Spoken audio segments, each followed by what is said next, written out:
Assalamualaikum warahmatullahi wabarakatuh. Alhamdulillah. Alhamdulillahirobbil alamin. Wabihi inastain wa ala umuri dunya wadin. Wassalatu wassalamu ala asrofil anbiya'i wal mursalin. Wa ala alihi wa sobihi ajmain amma ba'du. Pada kesempatan malam yang berbahagia ini, Kacung Bagus Arya Anom akan mengetengahkan sebuah cerita yang berjudul Karomah, Tempat Tafakur Sunan Ampel. Karomah, Tempat Tafakur Sunan Ampel. Dalam serial riwayat silsilah garis keturunan Sunan Kalijaga.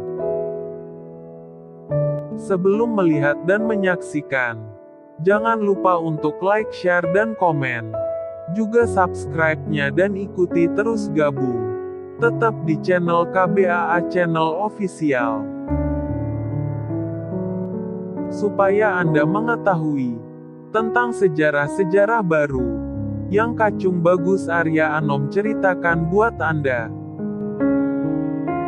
Jangan lupa simak dan hayati apa yang malam ini Kacung Bagus Arya Anom akan membawa sebuah cerita yang berjudul Karomah, Tempat Tafakur Sunan Ampel. Dalam serial riwayat silsilah garis keturunan Sunan Kalijaga. Selamat menyimak cerita berikut ini.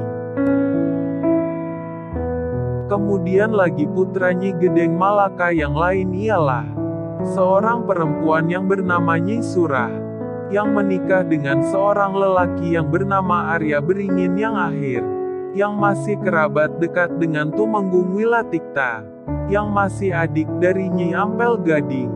Tumenggung Wilatikta dinikahkan oleh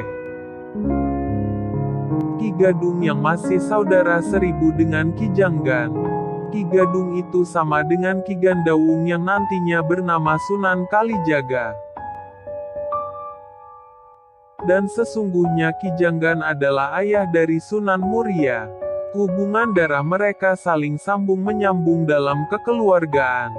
Haji Usman memiliki anak-anak dari istri yang lain sebanyak 2 orang putra, yang bernama Ki Mudapa dan Ki Hamid. Ki Hamid kemudian mempunyai putra yang bernama Ki Ishak, yang terdiam di Jepara. Sementara Ki Hamid sendiri berdiam di Karangwidara, yang masih berada di wilayah Demak. Adapun kedua wanita yang bernama Nyi Kamuningsih, yang dinikahi oleh Kiai Lewi. Kemudian perempuan yang lain yang bernama Nyi Maningan, yang menikah dengan Ki Gadung, yang mendapatkan anugerah gelar Nyi Mantingan dari Sunan Kali. Nyi Maningan dan Nyi Maningan adalah salah satu orang yang merupakan seorang putri dari Ki Karangkemuning, putri dari Haji Usman, akan tetapi ia bukanlah golongan turunan dari Gedeng Panjunan. Yang keduanya sangat terkenal di kalangan orang-orang Jepara, sangat menyukai bermukim di Karangkemuning, yang masih berada di wilayah Jepara. Karena itulah disebutkan bahwa martabat silsilah Sunan Kalijaga adalah putra Tumenggung Wilatikta dari Arya Tuban, yang menjadi putra dari Arya Sodik. Arya Sodik putra dari Tejang Laku yang menjadi putra dari Sedang Kepuh. Sedang Kepuh adalah putra dari Arya Madura. Arya Madura adalah putra dari Pandita Haramsi, yang menjadi putra dari Syekh Muzakir. Syekh Muzakir adalah putra dari Haji Aswa Al-Sakarnen. Haji Aswa Al-Sakarnen adalah putra dari Bartam Mahfum. Bartam Mahfum putra dari Marah. Marah adalah putra dari Kangap. Kangap putra dari Luwe. Luwe putra dari Galib. Galib putra dari Kahar. Kahar putra dari Malik yang berasal dari suku Quraisy. Yang luhur dan agung itulah silsilah martabat keturunan dari Sunan Kalijaga, yang sesungguhnya berasal dari bangsa Quraisy yang sudah lama menetap di Jawa. Maka itu disebutkan silsilah martabat dari Sunan Giri, yang awal mulanya sesungguhnya masih dari bangsa Hashim. Hashim berputra Abdul Muthalib, Abdul Muthalib putra Abi Thalib, Abi Thalib putra Ali Murtado, Ali Murtado putra Syamsul Milah. Syamsul Milah berputra Abah Syukri, Abah Syukri berputra Ahmad Quraisy, Ahmad Quraisy berputra Ahmad, Ahmad berputra Junaid al-Baghdadi, Junaid al-Baghdadi berputra Syekh Atim, Syekh Atim berputra Sayyid Jumadil Awal, Sayyid Jumadil Awal berputra Jatiswara, yang menjadi guru besar di negara luar Jawa. Kemudian Jumadil Awal menikah dengan putrinya Hirara, yang berada di wilayah Jepara. Kemudian ia memiliki 2 orang putra yang bernama Syekh Jumadil Akhir, yang disebut juga dengan nama Syekh Sidik atau Syekh Ikhlasul. Pada saat Syekh Ikhlasul Islam itu berangkat dari Pase menuju Belambangan, dan pada saat ia sampai di Belambangan, kebetulan Putri Arya Belambangan sedang mengalami sakit parah dan tidak dapat disembuhkan. Kemudian Arya Belambangan mendapatkan sebuah wangsit, bahwa bunyi wangsit menceritakan tentang kesembuhan putrinya yang sedang menderita sakit, yang disembuhkan oleh seorang pendeta yang akan datang nanti. Pada saat pendeta datang mintalah obat padanya. Tibalah pendeta yang bernama Syekh Sidik, Syekh Ikhlasul Islam, yang kemudian mengobati sang putri dengan kalimah agung, La ilaha illallah. Seketika sang putri sembuh, dan sehat seperti tidak pernah terjadi sakit padanya. Kemudian sang putri dijadikan sebagai istrinya. Kemudian Syekh Sidik mengajak dan mengajarkan ajaran Islam dan iman kepada Arya Belambangan.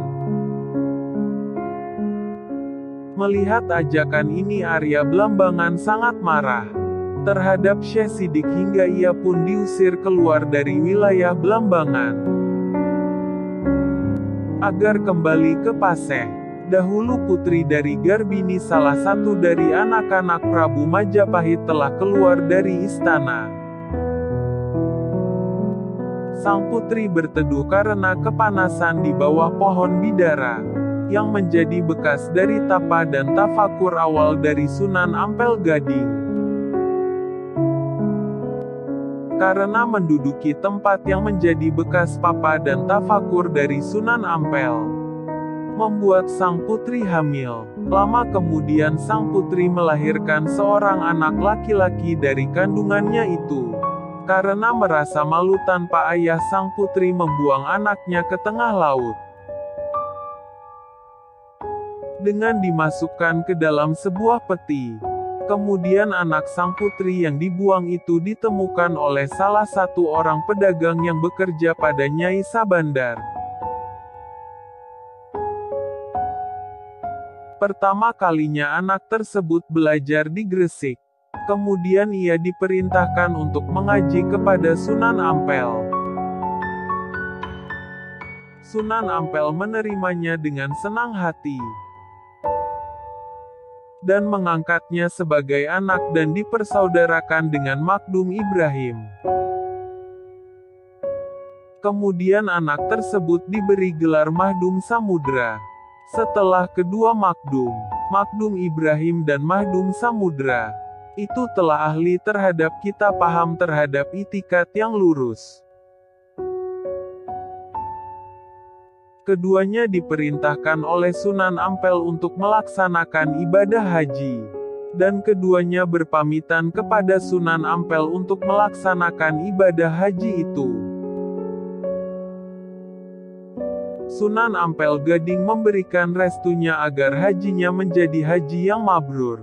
Sebaliknya dari ibadah haji di Arab, pulangnya mereka mampir di Paseh untuk menemui Syekh Sidik. Kemudian keduanya berguru di Paseh kepada Syekh Sidik. Syekh Sidik adalah orang bergelar Syekh Ikhlasul Islam. Setelah mereka berdua dirasa cukup ilmunya, kemudian mereka berdua diperintahkan oleh Syekh Sidik untuk pulang ke Jawa, karena nanti orang Jawa akan menghormati keduanya. Pada saat orang Jawa mengangkat Mahdum Ibrahim sebagai penguasa di Bonang di wilayah Tuban,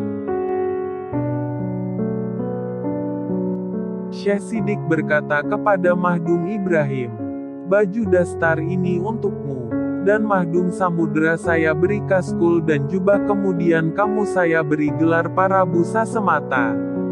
Kamu nanti akan menjadi penguasa di Giri Kedaton, menjadi pembesar di Gresik."